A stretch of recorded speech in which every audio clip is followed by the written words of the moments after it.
يا الله بها يا الله بها يا الله بحسن الخاتمة فيا أيها الرجل منه شفاعة صلوا عليه وسلموا تسليما اللهم صل وسلم.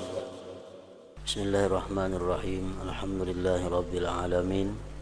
Wassalatu wassalamu ala asyrafil anbiya wal mursalin Sayyidina Maulana Muhammadin wa ala alihi wa ashabihi ajma'in.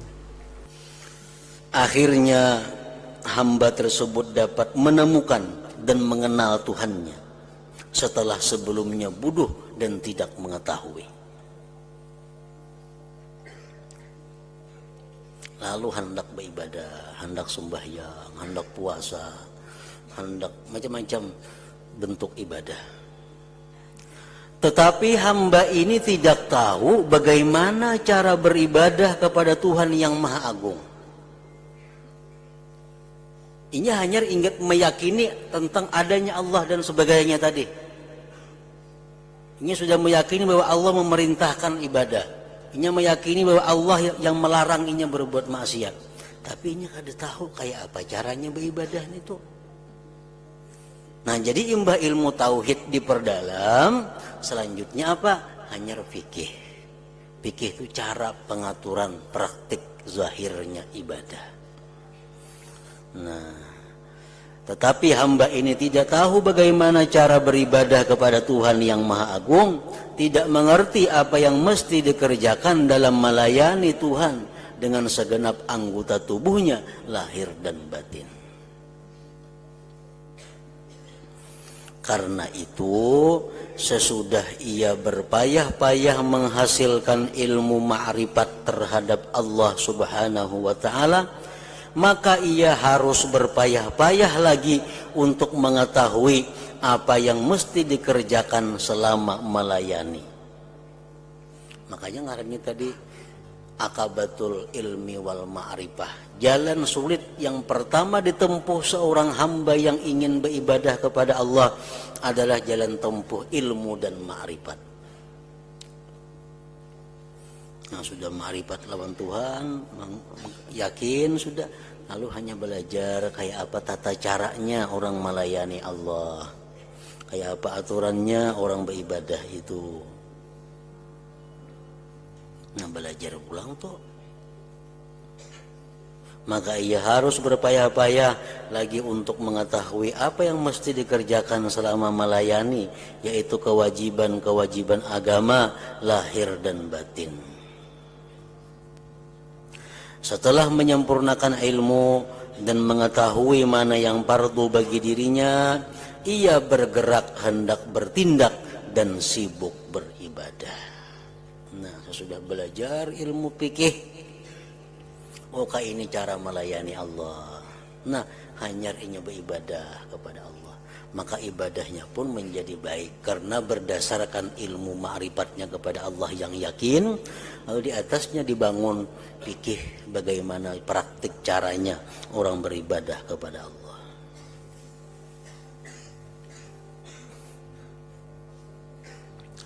Ketika ia merenung, ternyata dirinya adalah seorang yang mempunyai berbagai kesalahan dan dosa.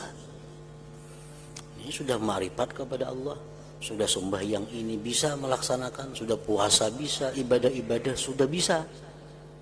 Tapi hanya merenung, aku ini sebelumnya dahulu banyak berbuat dosa. Kada sembahyang banyak, menzalim orang banyak, menganiaya manusia banyak. Karena kada tahu pendahulunya. Nah, terpikir dan kelakuan-kelakuan sebelum punya ilmu, sebelum beribadah kepada Allah. Terpikir kelakuan-kelakuan bahari.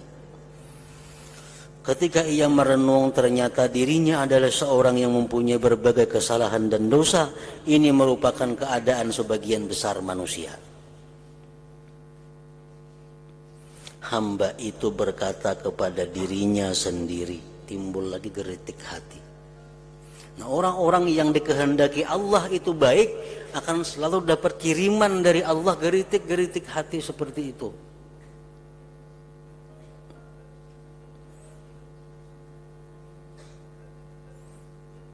bagaimana aku hendak menghadap ibadah sedangkan diriku selalu saja berbuat maksiat. Aku wajib taubat terlebih dahulu supaya Allah mengampuni dosaku dan melepaskan diriku dari belenggu dosa, supaya Allah berkenan membersihkan diriku dari kekotoran maksiat, sehingga aku patut melayani Allah dan ikut duduk pada alas mendekatkan diri kepadanya. Kita umpamanya disuruh tuan kita, kita disuruh bos kita untuk menghidangkan makanan, menghidangkan minuman ke hadapan sidin.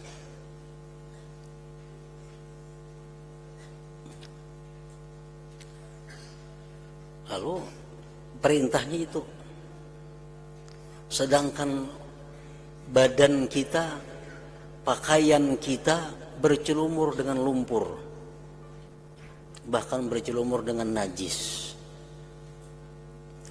Nah, datang kita ke hadapan Tuhan kita membawa makanan sesuai perintah, membawa minuman dengan pakaian, dengan tubuh yang serba bau, yang serba kotor. Kita bayangkan bagaimana Tuhan itu menerima makanan tadi. Tentu Tuhan akan menolak keadaan kita. Ini di hadapan orang-orang yang bersih, di hadapan orang-orang yang suci, datang pelayan belulihan baju lawan kotoran. Yang dibawa ayam, dibawa daging, dibawa es macam-macam, tapi tangan berkuncalak lawan lumur, lawan lumpur macam-macam, harga-rigat. Tentu Tuhan ini akan marah dan kada menerima hidangan itu. Nah, itu juga bentuk orang yang sembahyang kepada Allah, tapi dirinya bercelumur dengan dosa, hatinya penuh dengan dosa. Allah tidak akan menerima sembahyang itu.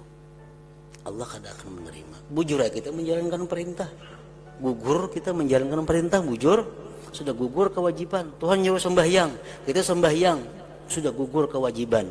Tapi apakah diterima Allah atau kada? Kalau kita melayani Allah dalam keadaan bercelumur dengan najis, dengan dosa, tentu Allah akan menolak. Nah, itulah gunanya tobat. Tobat pembersihan diri daripada segala macam bentuk kotoran maksiat. Hendak sembahyang, tobat. Hendak beribadah apapun, tobat dahulu. Supaya kita bisa melayani Allah dengan diri yang bersih, dengan pakaian yang bersih. Nah, orang yang banyak berbuat dosa kepada Allah diperlukan tobat dahulu. Apa gunanya tobat ini? Tobat ini adalah satu, faidahnya taufiqut ta'ah. Yang kedua, wa qabulut ta'ah. Kalau kita tobat kepada Allah, kita akan dapat taufik untuk berbuat taat. Kita akan dapat kemudahan, kita akan dapat kenyamanan, kelapangan berbuat taat.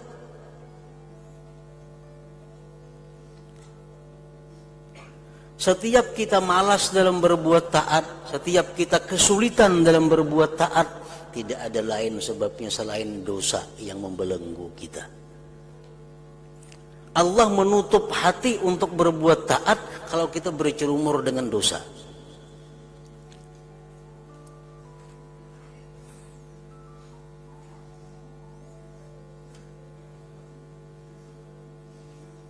Jadi kadang alih mengetahui diri kita apakah banyak apakah banyak dosa, apakah masih tobat kita belum sempurna, kita ukur diri kita dengan taufik taat.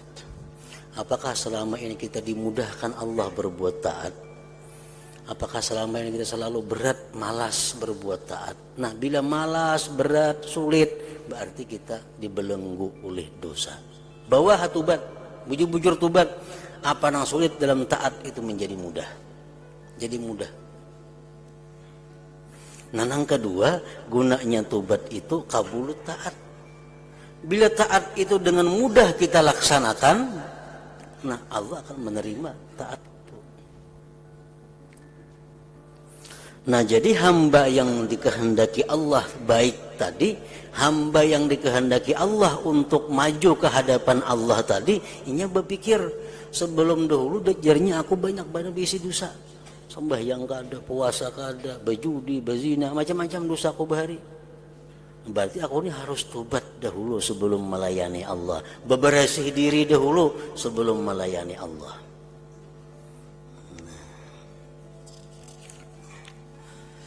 Di sini ia menghadapi jalan sukarnya tobat. Sukarnya tobat. Ada gampang-gampang tobat itu. Menzalim ampun orang. Kayak apa nak tobat? Minta halal kepada orang. Wah, sulit. Maka harus dilalui. Kalau kada dilalui, kita akan kesulitan berbuat taat. Kalau kita paksa juga, Allah akan menerima taat itu. Kenapa? Innama yataqabbalullah minal muttaqin. Allah hanya menerima taat orang-orang yang takwa kepada Allah. Ini jalan sukar, tobat jalan sulit. Ada orang datang, orang berduit, nak tobat kayak apa caranya? Tobat napa garang? Dahulu kada bisa napa-napa, miskin hidup, miskin, jadi buruh. Mbah itu ada lowongan jalan minjam duit riba, dapat bantuan 10 juta. Itu bangnya duit modal, duit 10 juta, didagangakan, berdagang. Sekarang sudah sekian puluh tahun miliaran bisi harta. Padahal duit modal asal, duit pinjaman riba itu 10 juta. Sekarang miliaran bisi harta. Kayak apa tobatnya? Sulit.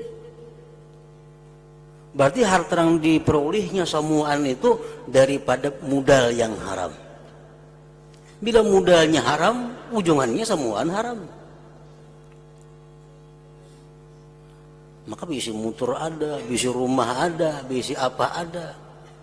Nah, kalau hendak tobat, terpaksa kembali akan haram itu. Nyamanlah tobat itu, sulit.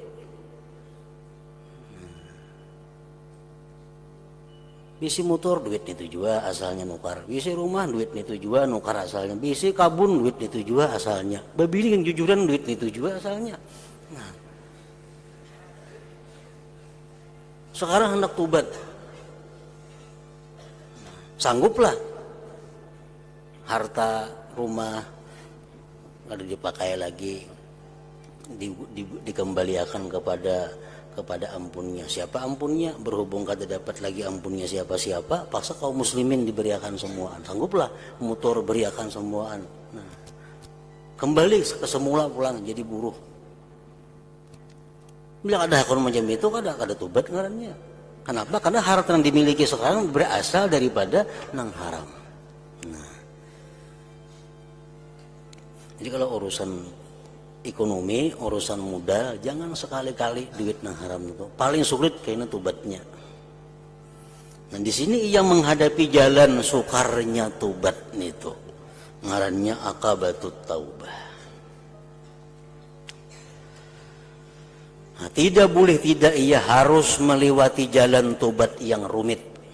Mau kada mau, hendak beruntung di akhirat mesti dilalui agar dapat terus menuju kepada apa yang dimaksud dari tobat itu.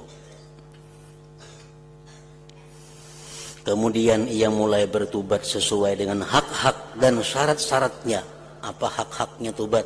Apa syarat-syaratnya tobat? Sampai dapat melampaui jalan tobat yang rumit itu. Nah, setelah berhasil melaksanakan tobat dengan benar, nyahakun jubir, habis harta kada apa-apa aja, pentingnya tobat. Nah, bagus. Setelah berhasil melaksanakan tobat dengan benar dan menyelesaikan akabah ini, ia bergairah untuk segera bertindak melakukan ibadah. Lalu nyaman beribadah, taufik Allah nyaman datang kepadanya, ibadahnya nyaman, ibadahnya pun diterima Allah.